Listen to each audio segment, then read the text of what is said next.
मित्रों, क्या चमत्कार होते हैं?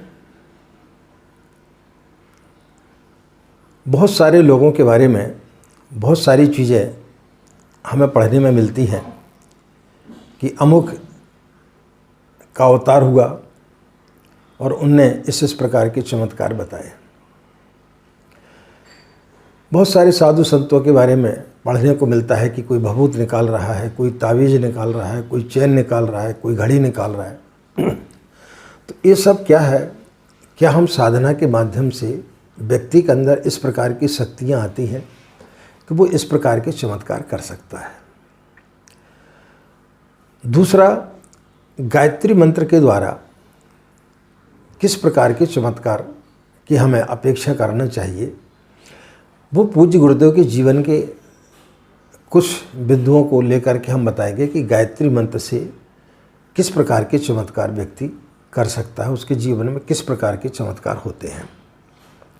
तो दो पार्ट में हम इस वीडियो को बनाने के लिए जा रहे हैं। पहले पार्ट में हम बताएंगे, यानी पहले भाग में हम आपको बताएंगे क्या चमत्कार होते हैं, और दूसरे पार्ट में बताएंगे पूज्य गुरुदेव की जीवनी के बारे में कि उनने अपने जीवन में जो गायत्री की साधना की उससे किस प्रकार के चमत्कार हुए, और जिन लोगों ने गायत्री की साधना की उनके अलावा उनके जीवन में किस प्रकार के चमत्कार हुए। तो दो भागों में हम आपको बताने के लिए जा रहे हैं। राधे राधे, जय श्री कृष्णा, नमस्कार। मैं आचार्य पंडित गिरीश बारोलिया। गायत्री महामंत्र। ओम भूर्भुवः स्वः तत्सवितुर्वरेण्यं भर्गो देवस्य धीमहि धियो यो नः प्रचोदयात्। अखण्डमण्डलाकारं व्याप्तं येन चराचरं तत्पदं दर्शितं येन तस्मै श्री गुरवे नमः। तस्मै श्री गुरवे नमः। मित्रों, क्या चमत्कार वाकई में होते हैं? चमत्कार प्रकृति के विरुद्ध की बात है। प्रकृति यानी परमात्मा। प्रकृति के विरुद्ध कोई भी कार्य नहीं किया जा सकता है। जो प्रकृति में घटित होता है उसके अलावा यदि आप कोई कार्य करेंगे तो वो कार्य नहीं होता है। आप कितनी साधना उपासना करें, लेकिन आप इस प्रकार के चमत्कार लोगों को नहीं दिखा सकते हैं कि आपने भभूत निकाल दी, आपने घड़ी निकाल दी, या आपने तावीज़ निकाल दिया।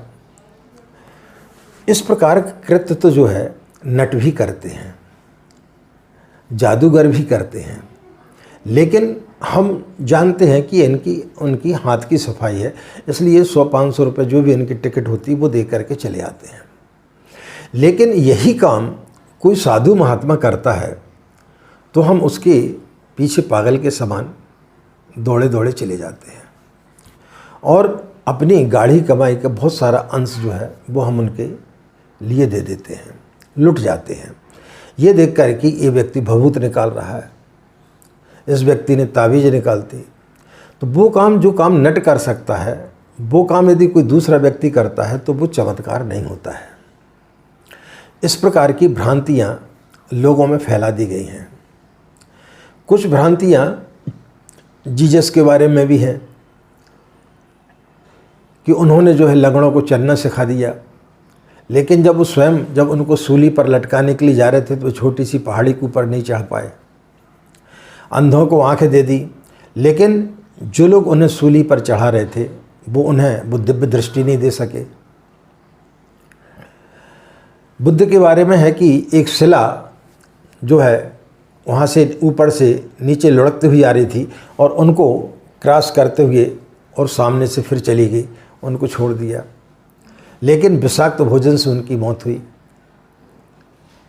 तो इस प्रकार की कई किंवदंतियाँ लोग इन लोगों के इस दुनिया से जाने के बाद में बना देते हैं, क्योंकि हम जैसे जो मूढ़ लोग रहते हैं उनके समझ में ये सब चीज़ें नहीं आती हैं। उन्होंने अपना जीवन जो जिया उसको छोड़ करके हम चमत्कारों के रूप में उनके पीछे घूमने लगते, क्योंकि जब तक हम किसी के बारे में कोई चमत्कार नहीं बताएंगे तब तक लोग मानते नहीं हैं।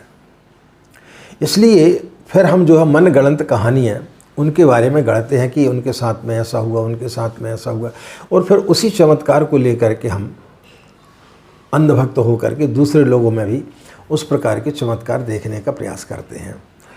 और फिर जब किसी व्यक्ति ने इस प्रकार के चमत्कार बता दिए होते तो फिर उनके पीछे लोग दौड़ना चालू कर देते हैं।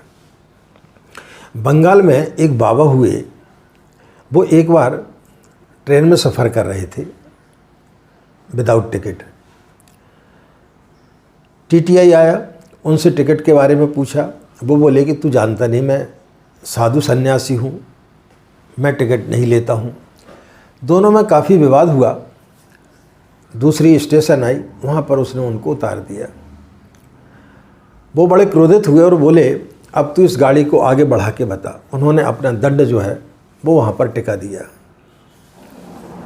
अब टीटी परेशान, गार्ड परेशान, चालक परेशान, लेकिन गाड़ी टस से मस नहीं हो रही थी। पूरे स्टेशन में अफरा तफरी मच गई। लोगों का गुस्सा उस टीटी पर आया और उन्होंने बोला भाई इसको आप बैठने दें, क्योंकि जब तक नहीं बैठेंगे तब तक गाड़ी चलेगी नहीं। किसी को शादी अटेंड करने जाना है, किसी को कोर्ट कचहरी जाना है, किसी को ड्यूटी पर जाना है, सभी लोगों को देरी हो रही है। तो जैसे तैसे सबके आग्रह के बाद में वो टीटी जो है तैयार हुआ। लेकिन बाबा सो बाबा, उन्होंने बोला नहीं, पहले जो है हमारे से माफ़ी मांगना पड़ेगी आपको, और माफ़ी ऐसी भी नहीं, आपको नारियल लाना पड़ेगा, प्रसाद लाना पड़ेगा, माला लाना पड़ेगी और उस दंड की पूजा करना पड़ेगी और हमारे चरण स्पर्श करना पड़ेगी, तब ये गाड़ी चलेगी। मरता क्या ना करता, सारी चीज़ें वैसी की गई। नारियल लाए गए, फूल माला लाई गई, उनके चरण स्पर्श किए, उस दंड की पूजन की और उसके बाद में उनको बिठाला गया, तब वो गाड़ी चली। बात बहुत फैल गई, उनका प्रचार हो गया और वो काफ़ी प्रख्यात हो गए। अंतिम समय में उनके शिष्यों ने पूछा कि महाराज आपने जीवन में एक ही चमत्कार दिखाया था, लेकिन वो किस प्रकार से दिखाया था और उस चमत्कार के कारण आप इतने ज़्यादा प्रख्यात हो गए हैं? तो उन्होंने बोला कि मैंने कोई चमत्कार नहीं बताया था, मैंने टीटी को, गार्ड को और उस ड्राइवर को पैसा दे दिया था कि तुमको इस प्रकार से मेरा साथ देना है। उन्होंने मेरा साथ दिया, लोगों ने देखा कि चमत्कार हो रहा है और मैं जो है पूरे बंगाल में फेमस हो गया। तो इस प्रकार के लोग चमत्कार करते हैं, जो चमत्कार सही में होते नहीं हैं। आदिवासी लोग जो है बहुत ज़्यादा चमत्कारों पर विश्वास करते हैं। तो एक पादरी एक बार आदिवासी इलाके में गए और उन्होंने एक भगवान राम की मूर्ति बनाई लकड़ी की और एक जीसस की बनाई। भगवान राम की मूर्ति में उन्होंने क्या काम किया कि अंदर जो है लोहे की मूर्ति रख दी और ऊपर से उसी तरीके का एक फ्रेम लकड़ी का बना दिया, और जीसस की जो मूर्ति है वो सिर्फ लकड़ी की रही, पोली थी। तो उन्होंने बोला कि देखो तुम्हारे भगवान को जो है हम पानी में डालेंगे, लेकिन ये तो बोले डूब जाएंगे, जो स्वयं डूब जाता है वो तुम्हें क्या बचाएगा। कौतूहल हुआ, सभी आदिवासी वहाँ पर इकट्ठे हुए। उन्होंने एक टब में पानी बुलवाया, भगवान राम की मूर्ति को उसमें डाला, वो डूब गई क्योंकि उसके अंदर लोहा था। जीसस की मूर्ति को डाला, वो तैरने लगी। तो सब लोग जो है वहाँ पर जय जयकार उनकी करने लगे और उनको लगा कि सही में हम इतने दिनों से भगवान राम की आराधना कर रहे थे, तो स्वयं डूब जाते हैं।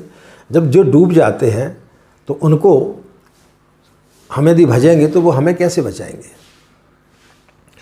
इसी दृश्य को जो है एक व्यक्ति देख रहा था, कोई साधु महात्मा रहा होगा, वो देख रहा था। वो उस पादरी के पास में गया और उसने बोला कि हमारे सनातन धर्म में अग्नि परीक्षा के बारे में बोला गया है। पानी की परीक्षा तो कभी किसी ने ली नहीं। भगवान राम ने भी माता सीता की जो है अग्नि परीक्षा ली थी। तो बोले क्यों ना इनकी अग्नि परीक्षा ली जाए, तो दूध का दूध पानी का पानी हो जाएगा। अब वो पादरी घबराया, लेकिन क्या करता, अग्नि प्रज्वलित की गई और दोनों को उसमें डाल दिया गया। अब चूँकि जीसस की मूर्ति तो लकड़ी की थी, वो जल करके राख हो गई, और भगवान राम की मूर्ति के अंदर जो है लोहे की मूर्ति रखी हुई थी, तो वो बच गई। तो उसने निकाल के बताया कि देखो भगवान राम तो बच गए, ये तो जल गए। वो पादरी वहाँ से भाग गया। तो इस प्रकार से जहाँ अज्ञानता होती है वहाँ लोगों को इस प्रकार से भ्रमित किया जाता है। तो चमत्कार इस प्रकार के कोई भी होते नहीं हैं, हमें सिर्फ जो है भ्रमित किया जाता है। जैसे कि हमने एक वीडियो में बताया था कि रामकृष्ण परमहंस के पास में एक कोई व्यक्ति गया, उसने बोला कि मैं 20-25 साल से तपस्या कर रहा हूँ और मैंने साधना मैं ये सिद्ध कर लिया है कि मैं पानी पर चल सकता हूँ। दूसरे दिन उसने उनको पानी पर चल करके दिखाया गंगा जी में। तो रामकृष्ण परमहंस से बोला कि आप कर सकते हैं ऐसा क्या? तो बोले कि तुमने अपनी 25 साल ऐसी गंवा दिए। बोले क्यों? बोले वो नाव देख रहे हो, वो 2 रुपये में मुझे इस पार से उस पार ले जाती है। तो जहाँ 2 रुपये में जो काम हो सकता है उसमें 25 साल की मैं अपनी ज़िंदगी क्यों ख़राब करूँ? ये काम तो पक्षी भी कर लेते हैं, पक्षी भी पानी पे चल लेते हैं। तो तुमने कोई कमाल का काम तो किया नहीं।